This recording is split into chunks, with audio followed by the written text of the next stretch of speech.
Hi there, it's Friday the 6th of December 2019. I'm Steve Towers. Welcome to ITB. Let's get started.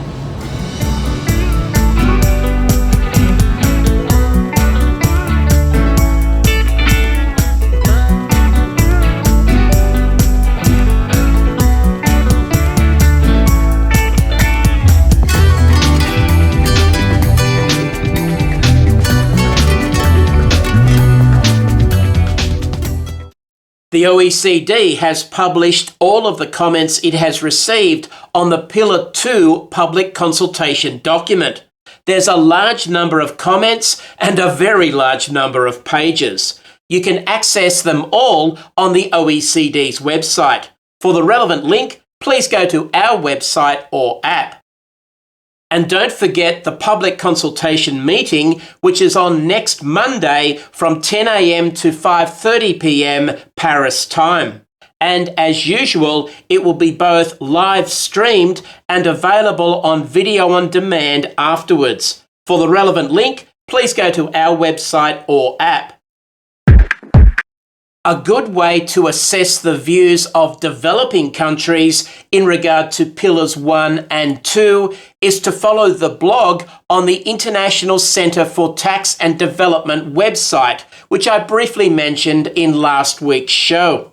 There are two recent posts on the blog in regard to Pillars 1 and 2, one by Sol Pachotto and the other by Joy Nadubai. For a copy of both, please go to our website or app. Well, the US has thrown a curveball. On Monday, US Treasury Secretary Mnuchin sent a letter to the Secretary General of the OECD outlining the US government's views on digital services taxes, Pillar 1 and Pillar 2. Mnuchin's comments on DSTs and Pillar 2 were not surprising. On DSTs, Secretary Mnuchin wrote this: "We believe that it is very important that the OECD digitalisation talks reach agreement in order to prevent the proliferation of unilateral measures like digital services taxes, which threaten the long-standing multilateral consensus on international taxation. The United States firmly opposes digital services taxes because they have a discriminatory impact on US-based businesses and are inconsistent with the architecture of current international tax rules, which seek to tax net income rather than gross revenues." And on Pillar 2, he wrote this: "The United States also fully supports a guilty-like Pillar 2 solution." But his comments on Pillar 1 are surprising. He wrote this: "However, we have serious concerns regarding potential mandatory departures from arm's-length transfer pricing and taxable nexus standards, long-standing pillars of the international tax system upon which US taxpayers rely. Nevertheless, we believe that taxpayer concerns could be addressed and the goals of Pillar 1 could be substantially achieved by making Pillar 1 a safe harbour regime." Secretary General Gurria replied on Tuesday. His shock is obvious, although expressed in a diplomatic manner. Throughout the extensive consultation process, however, we had so far not come across the notion that Pillar 1 could be a safe harbour regime. We raise this concern as it may impact the ability of the 135 countries that are now participating in this process to move forward within the tight deadlines we establish collectively in the inclusive framework. A safe harbour regime would impact the taxation of Amount A in the unified approach. It would mean that a multinational group could, if it wanted to, agree to be taxed on Amount A in the various source countries. Or alternatively, the existing nexus and profit allocation rules would continue to apply to it. The choice would belong to the multinational. In other words, source countries would not be guaranteed any change to the existing rules. To my mind, this sounds like a recipe for chaos, not consensus. For a copy of the two letters, please go to our website or app.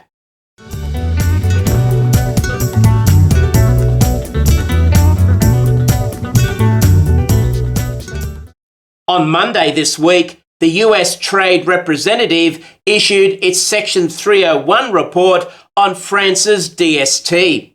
It concludes that the DST discriminates against US companies and is inconsistent with prevailing principles of tax policy and unusually burdensome for affected US companies.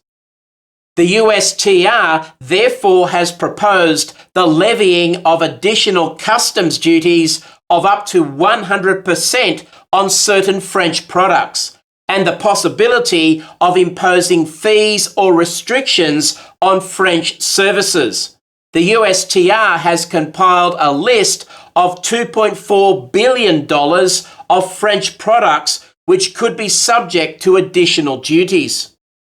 For a copy of the USTR's Section 301 report and a copy of the USTR's Notice of Determination, which sets out the proposed list of French products which might be subject to additional duties, please go to our website or app. Meanwhile, some other countries with proposed DSTs have confirmed their plans to proceed with implementation. Austria and Canada have confirmed this in recent days, and so has UK Prime Minister Boris Johnson. But as you know, the UK general election is next Thursday, and there's no indication that Italy or Turkey will defer their proposed taxes.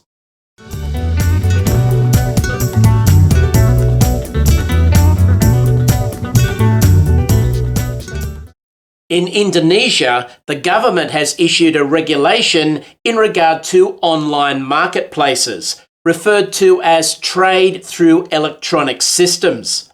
The regulation covers many aspects of online marketplaces, tax being just one. Also, those provisions which are relevant to tax are expressed in general terms and will require further detail to be provided by the government. The regulation states that a foreign online marketplace which deals with Indonesian consumers will be considered to have a physical presence in Indonesia and to carry on business in Indonesia if the marketplace satisfies certain criteria. The criteria may be in the form of number of transactions, transaction value, number of shipping packages, and/or the amount of traffic or access. The regulation states that details will be provided by further regulation. If those criteria are satisfied, the foreign online marketplace must appoint an Indonesian representative. The regulation is effective the 25th of November 2019. For a copy of the regulation, please go to our website or app.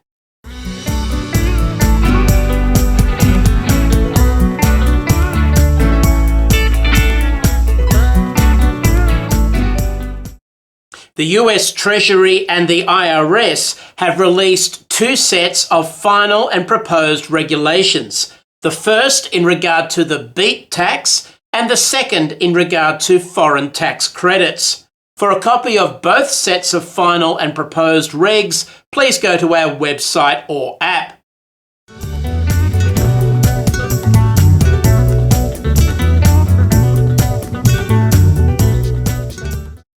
The first set consists of 400 pages of final and proposed regulations in regard to the base erosion and anti-abuse tax, otherwise known as BEAT.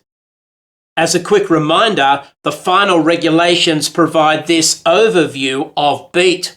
The Tax Cuts and Jobs Act of 2017 added new Section 59A, which applies to large corporations that have the ability to reduce US tax liabilities by making deductible payments to foreign-related parties.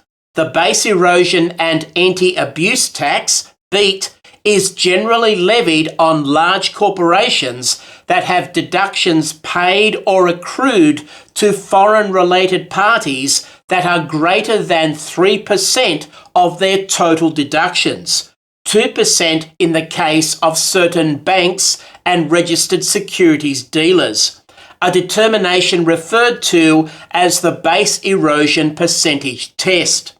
Large corporations are those with gross receipts of $500 million or more, as calculated under the rules of Section 59A, a determination referred to as the Gross Receipts Test.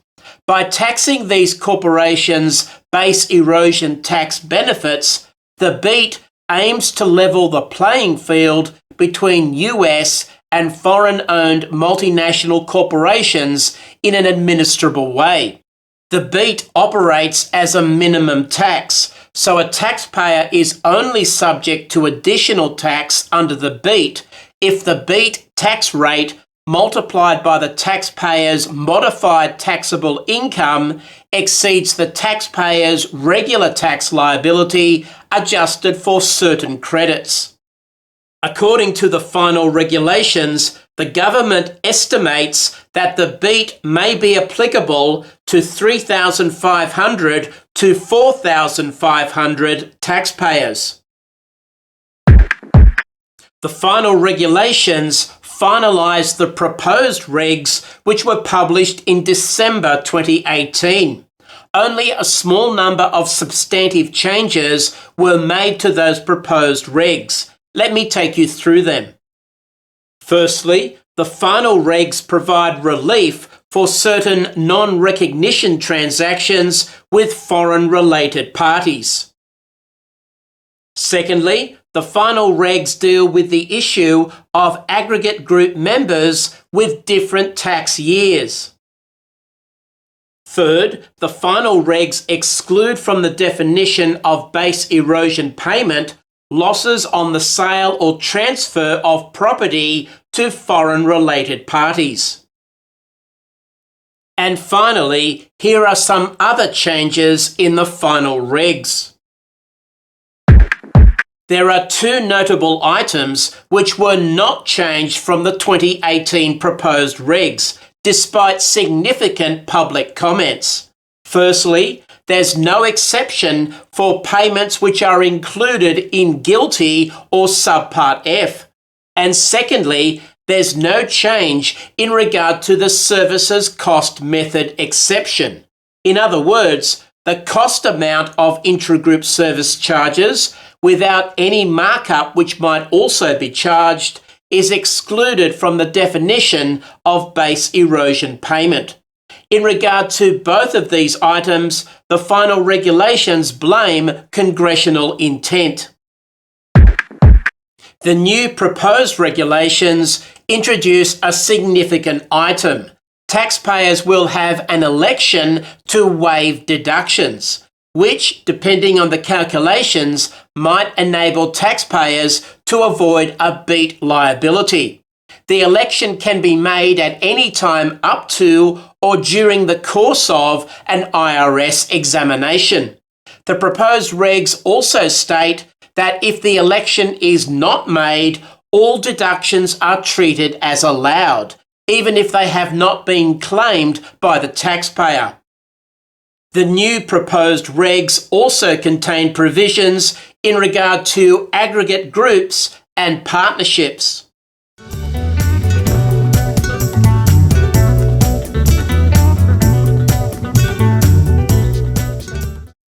There are 600 pages of final and proposed regulations in regard to foreign tax credits.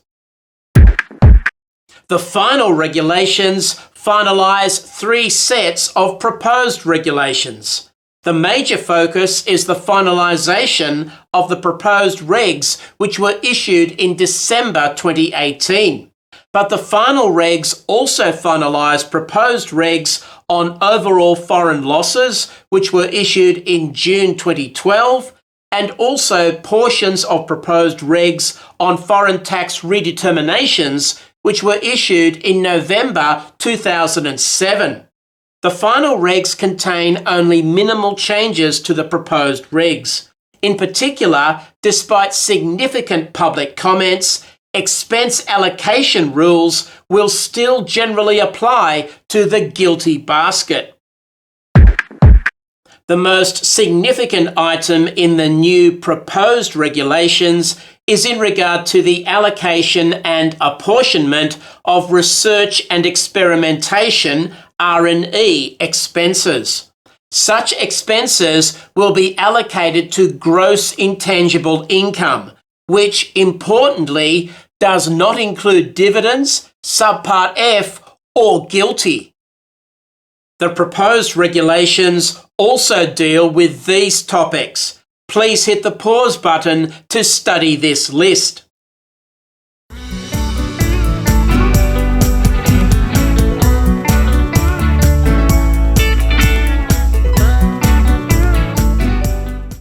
In the latest round of the Airbus subsidies dispute between the US and the EU, a WTO compliance panel this week decided in favour of the US.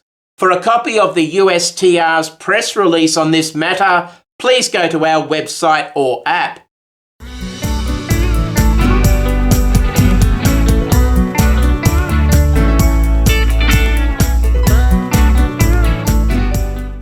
In Australia, the Federal Court has decided another revenue versus capital deduction case. You'll remember that I covered the Australian High Court's decision in the Sharp Can case on the same issue in ITB on the 18th of October. In the Helios case, the taxpayer company carried on the business of providing medical centre premises and support services, administration, provision of clerical staff, provision of plant and equipment to medical doctors. Its fee for the premises and support services was set at 50% of the fees billed by each doctor.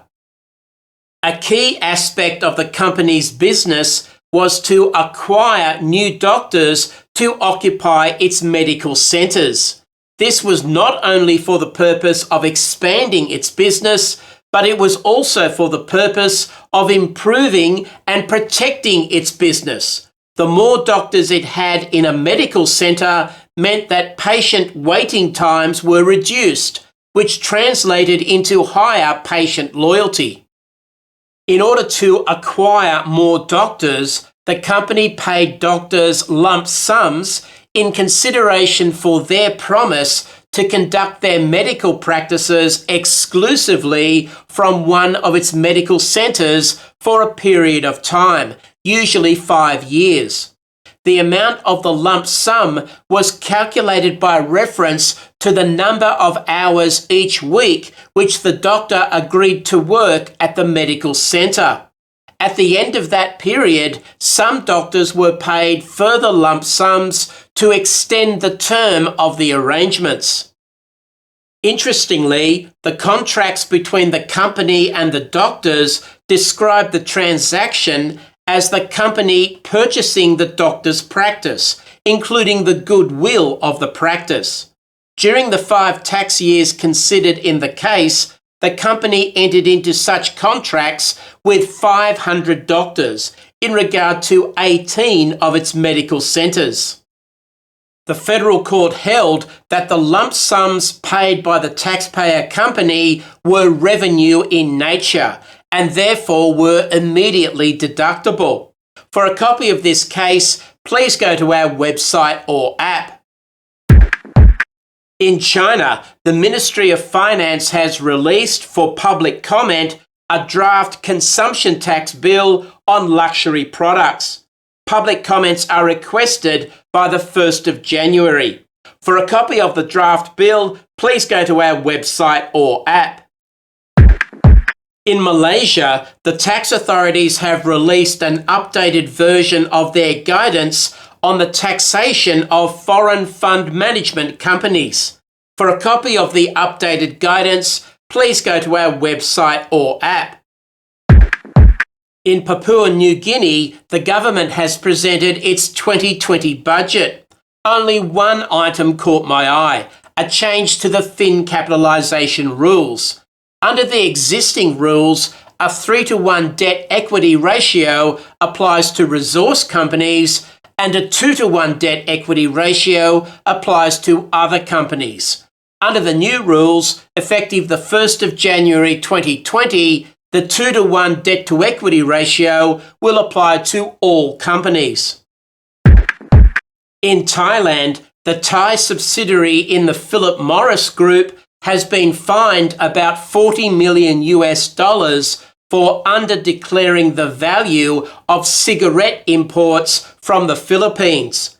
This is the latest development in a long-running trade dispute between Thailand and the Philippines in regard to cigarettes manufactured in the Philippines and imported into Thailand, a dispute in which the WTO has ruled against Thailand on 2 occasions.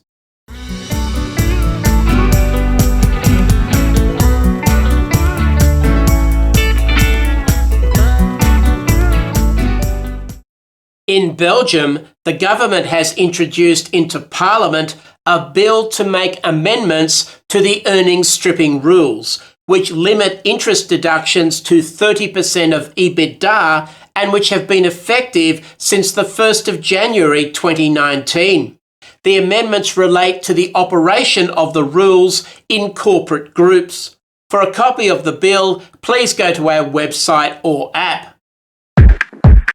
In the European Court of Justice, Advocate General Hogan has issued an opinion on whether Italy's financial transactions tax breaches the free movement of capital, which is required by Article 63 of the Treaty on the Functioning of the European Union.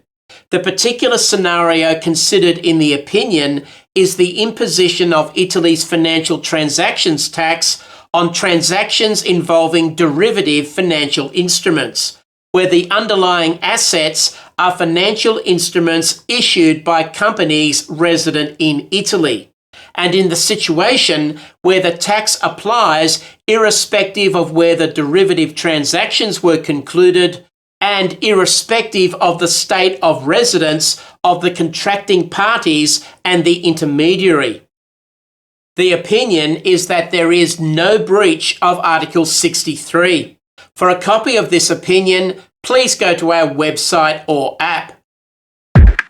The ECJ is not going to see the Starbucks state aid case. It's been reported that the European Commission has decided not to appeal against the September decision of the European General Court.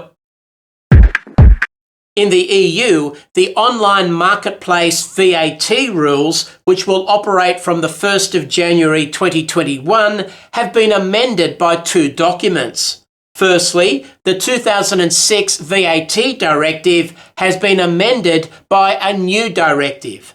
And secondly, an EU implementing regulation has been amended by a new regulation. For a copy of the 2 new documents, please go to our website or app. Also in the EU, the European Commission's VAT Committee held its most recent meeting this week, at which these documents were discussed. For a copy of the documents, please go to our website or app. In Germany, the bill for the R&D tax incentive has been passed by both houses of Parliament. It's scheduled to be effective the 1st of January 2020. The incentive is a tax credit, which is called a research allowance, which is set at 25% of eligible expenses for qualifying R&D projects. However, there's a cap on the allowance of €500,000 per company per year, which translates into a cap of €2 million of eligible expenses per company per year.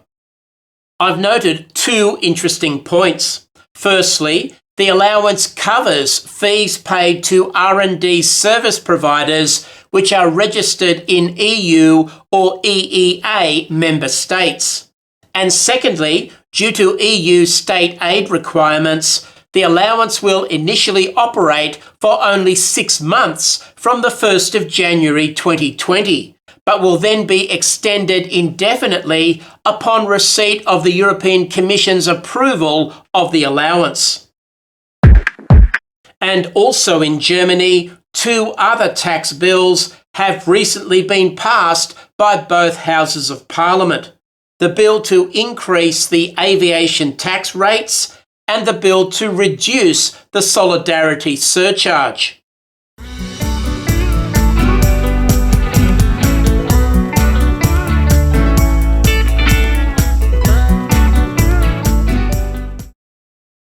In South Africa, the government has released final carbon offset regulations under the Carbon Tax Act, which commenced on the 1st of June this year. It has also released for public comment 2 sets of draft regulations in regard to the carbon tax. Public comments are requested by the 17th of January. For a copy of the regulations and the draft regulations, please go to our website or app.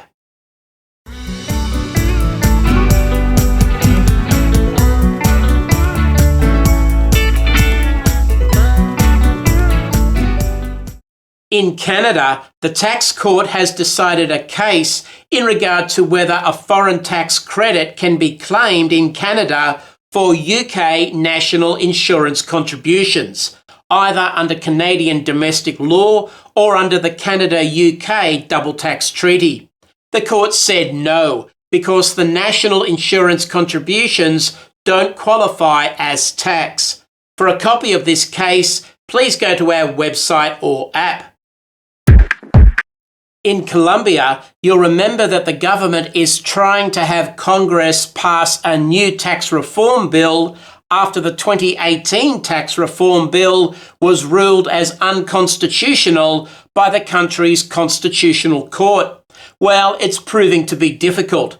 The government is caught between large demonstrations in the streets of Bogota and a credit rating downgrade.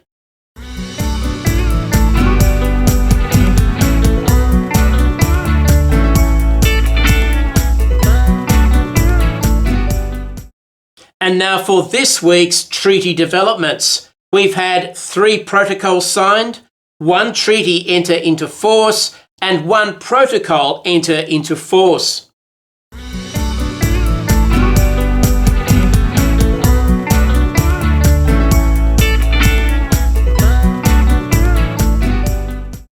I have 2 articles for you this week.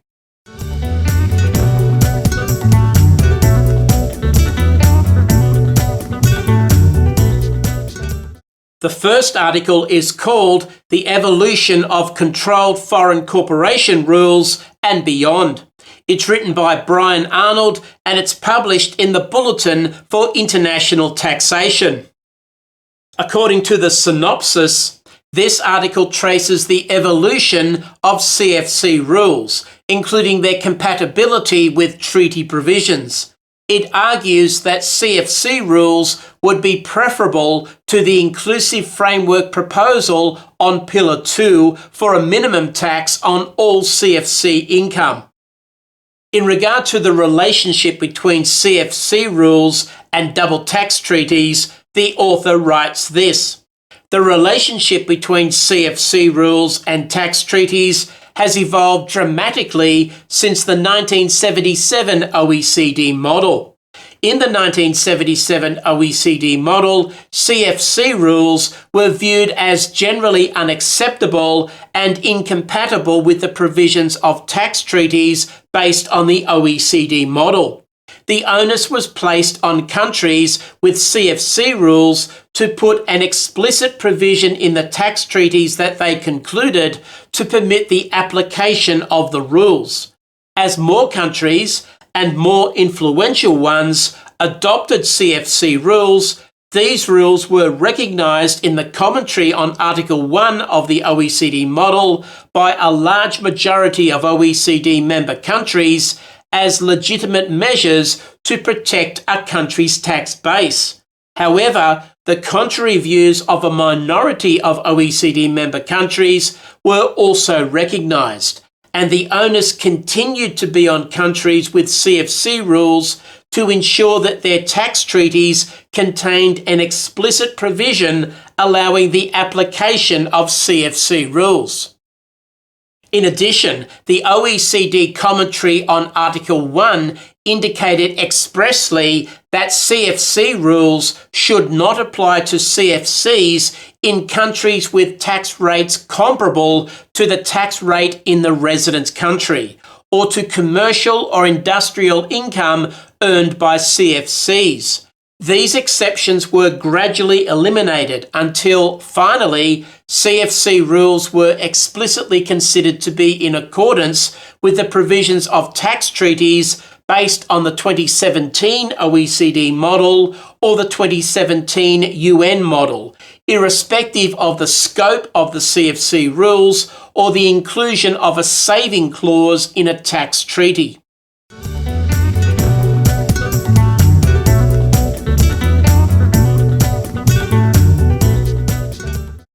And the second article is called Outside the Box, in praise of reverse transfer pricing. It's written by Robert Goulder and it's published in Tax Notes Today International.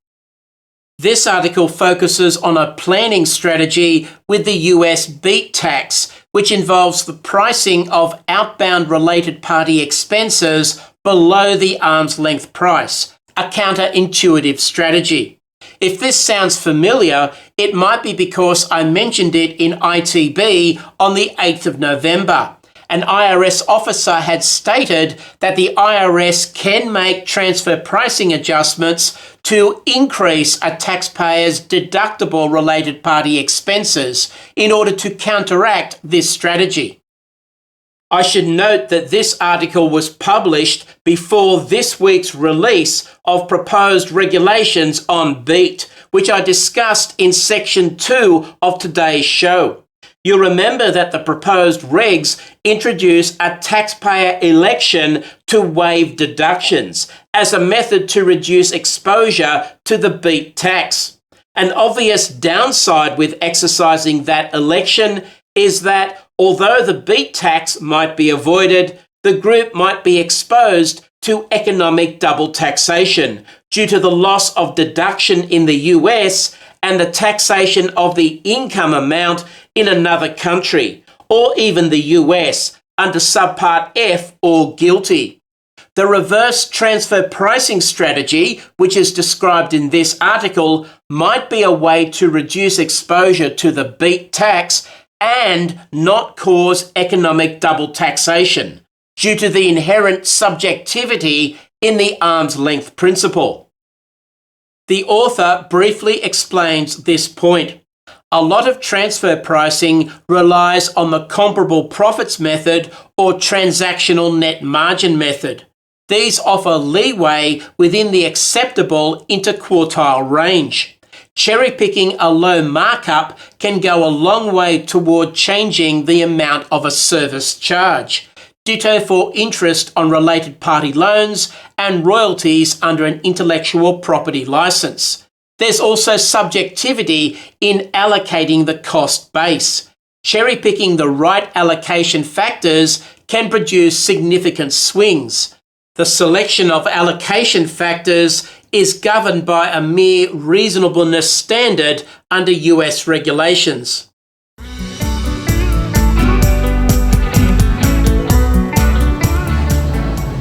Well, that's the way it is this Friday, the 6th of December, 2019. I'm Steve Towers. Have a great weekend.